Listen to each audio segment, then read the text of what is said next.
ما تشغلك انت دابا، انت ما تشغلكش. يا اسكت، انت ما تشغلكش كاع، ما تدخلش في هذا الموضوع كاع.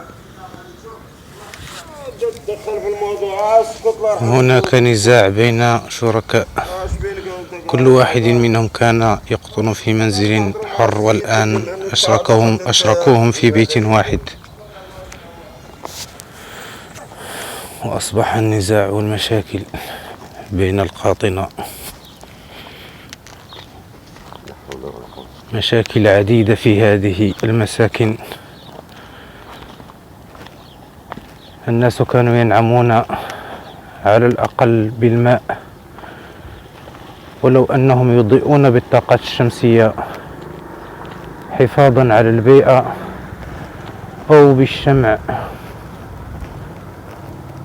حتى أصبحوا الآن وجدوا أنفسهم لا مأوى ولا أين يتجهون. مساكن لا تستطيع أن تدخلها من الرائحة الكريهة، الروائح التي تنبعث منها، لا أبواب ولا نوافذ. سندخل الآن إلى إحدى البنايات وسنرصد ما بداخلها.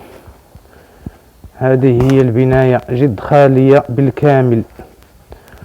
العائلات الآن لم يجدوا أين يضعوا لا ثيابهم ولا على الأقل الماء.